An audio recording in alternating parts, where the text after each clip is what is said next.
तुषार, देखिए आज उत्तराखंड कांग्रेस की बड़ी बैठक का आयोजन दिल्ली में होने जा रहा है। प्रदेश प्रभारी कुमारी शैलजा की अध्यक्षता में यह बैठक होगी। बैठक को लेकर क्या कुछ खास जानकारी आपके पास?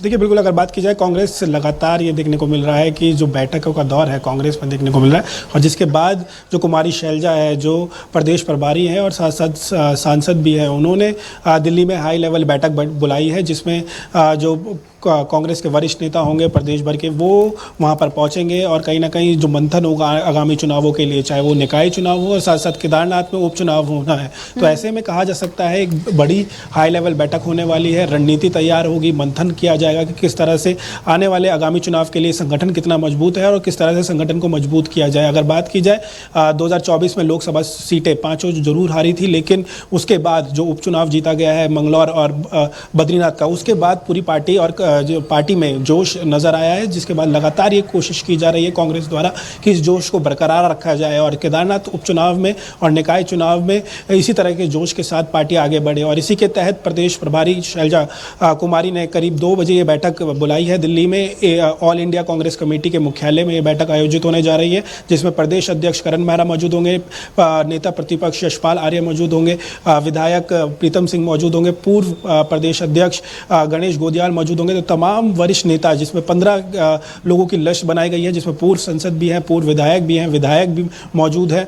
तो ऐसे में उनको बुलाया जाएगा, मंथन किया जाएगा कि आने वाले निकाय चुनाव में किस तरह से पार्टी और संगठन को मजबूत किया जा सकता है। और इसी के तहत ये बैठक बुलाई गई है। फिलहाल 2 बजे से मंथन शुरू होगा, सभी विधायकों और अध्यक्ष से राय मांगी जाएगी। और साथ साथ जिस तरह से PL पुनिया जो पूर्व सांसद है, लोकसभा चुनाव के बाद यहाँ पर पहुंचे थे और मंथन किया था, सभी जो वरिष्ठ नेता है, चाहे उसमें पूर्व CM हरीश रावत हो, करण मेहरा, सबसे 1-to-1 बातें की गई थी, सबसे फीडबैक लिया गया था कि आखिर 5 लोकसभा सीट में हार का सामना क्यों करना पड़ा। तो ऐसे में PL पुनिया के निवेदन के बाद ही जो प्रदेश प्रभारी हैं शैलजा कुमारी, उन्होंने ही सभी वरिष्ठ नेता को बुलाया है, मंथन किया जाएगा, एकजुटता का एक बार फिर पाठ पढ़ाया जाएगा। तो ऐसे में कहा जा सकता है जो केंद्र नेतृत्व है वो लगातार फोकस करता हुआ नजर आ रहा है उत्तराखंड में कांग्रेस पार्टी की तरफ। और ऐसे में जो निकाय चुनाव होने हैं और साथ साथ जो उपचुनाव होना है केदारनाथ का, उसके लिए पार्टी को तैयार करने की यहाँ पर कोशिश की जाएगी। बिल्कुल तुषार, देखिए हमने उपचुनाव में भी देखा कि कांग्रेस के फेवर में ही रिजल्ट्स रहे हैं और लोकसभा इलेक्शन में जिस तरह से रिजल्ट्स ने उन्हें काफी ज्यादा उत्साहित किया है, तो कहा जा सकता है कि कांग्रेस भी एक मजबूती के साथ ही निकाय चुनाव में भी उतरेगी। लेकिन अगर पैरेलल में बीजेपी की अगर तैयारियों की बात की जाए, तो बीजेपी किस तरह की रणनीति के साथ अब आगे बढ़ती हुई नजर आने वाली है प्रदेश में निकाय चुनाव के मद्देनजर?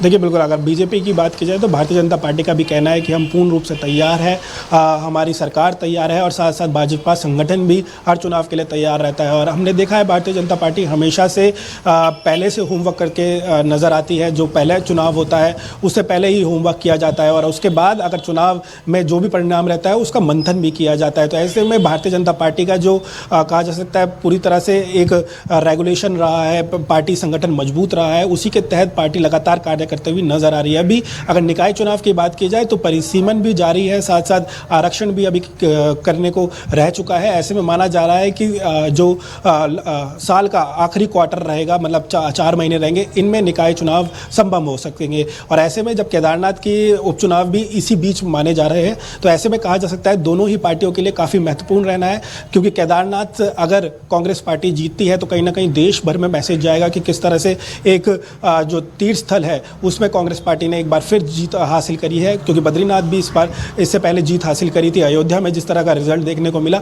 तो कहीं ना कहीं कांग्रेस के लिए काफ़ी महत्वपूर्ण सीट हो गई है अपना वर्चस्व बढ़ाने के लिए, क्योंकि 2017 से ये देखा जा रहा है कि महत्वपूर्ण चुनावों में कांग्रेस को हार मिली है, जिससे जो नेता हैं और साथ साथ जो कार्यकर्ता हैं उनमें कहीं ना कहीं जो जोश की कमी देखने को मिली, जो उत्साह था काफ़ी गिर चुका था। जो उनके नेता थे, वरिष्ठ नेता थे, चाहे जितने भी दिनेश अग्रवाल जी की बात की जाए जो पूर्व कैबिनेट मंत्री थे, जो विधायक रह चुके बद्रीनाथ बद्रीनाथ से राजेंद्र भंडारी, उन्होंने अपनी विधायकी छोड़कर भारतीय जनता पार्टी का शामिल हुए थे। तो ऐसे में कहा जा सकता है जो बड़े नेता थे वो भी पार्टी छोड़ते हुए नजर आ रहे थे, छोटे कार्यकर्ता कांग्रेस को छोड़ते हुए नजर आ रहे। तो ऐसे में कहा जा सकता है कि जो बद्रीनाथ और मंगलौर की जो उपचुनाव में जीत मिली है उसके बाद जो उत्साह है दोबारा लौटा है। लगातार पार्टी अपना कार्यक्रम सेट करती हुई नजर आ रही है, जगह जगह पहुंच रही है, कार्यक्रम किए जा रहे हैं। तो ऐसे में एक बड़ी लेवल की बैठक की जा रही है। आने वाले समय में जो निकाय चुनाव होने हैं उसमें भी बेहतर प्रदर्शन की बहुत जरूरत है।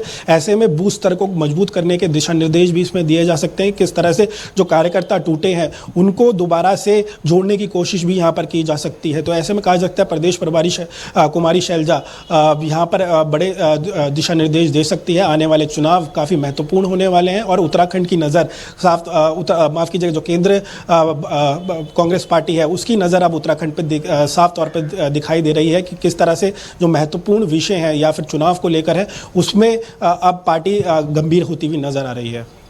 बिल्कुल तुषार, देखिए अगर हम बीते इलेक्शंस की भी बात की जाए तो कहा जा सकता है कि कांग्रेस ने जातीय समीकरणों को साधने के लिए और मुद्दों पर बहुत ज्यादा होमवर्क करके वो हमेशा ही जनता के बीच गए हैं। ऐसे में क्या लगता है कि निकाय चुनाव के मद्देनजर कौन कौन से ऐसे खास मुद्दे हैं जो उठाने वाली है कांग्रेस?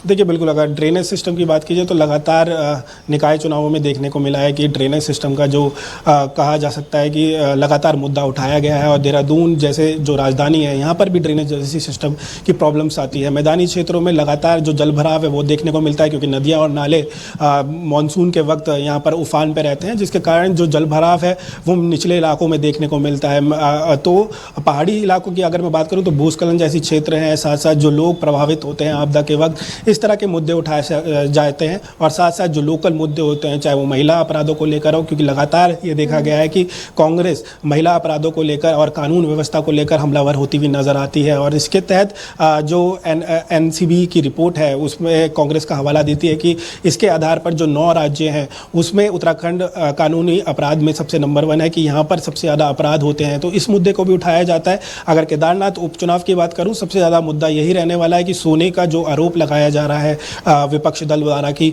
सोने की चोरी हुई है, ऐसे में वो मुद्दा लगातार उठाया जाएगा। साथ साथ जिस तरह से कांग्रेस अपनी यात्रा निकाल रही थी, कांग्रेस केदारनाथ धाम रक्षा प्रतिष्ठा यात्रा, उसके तहत भी यात्रा पूरी नहीं हो पाई सोनप्रयाग में। जब जिस तरह से आपदा आई थी उसके बाद ये यात्रा रोकी गई, स्थगित की गई, लेकिन इस यात्रा को दोबारा से शुरू किया जाएगा और ये एक अहम मुद्दा रहने वाला है। जिस तरह से दिल्ली में एक केदारनाथ धाम बनने वाला था उसको लेकर भी लगातार कांग्रेस लोगों के बीच जा रही थी। तो ऐसे में कहा जा सकता है जो प्रदेश के मुद्दे हैं, राज्य के मुद्दे हैं और साथ साथ जो केंद्र के मुद्दे हैं, बेरोजगारी और साथ साथ महंगाई जिस तरह से का आरोप जो विपक्ष लगातार लगाता रहता है, तो ऐसे में कहा जा सकता है कि जो केंद्र स्तर के मुद्दे हैं और साथ साथ जो स्थानीय मुद्दे रहने वाले हैं वो कांग्रेस जन जन तक पहुंचाने की कोशिश करेगी। और इसके लिए भारतीय जनता पार्टी भी तैयार है।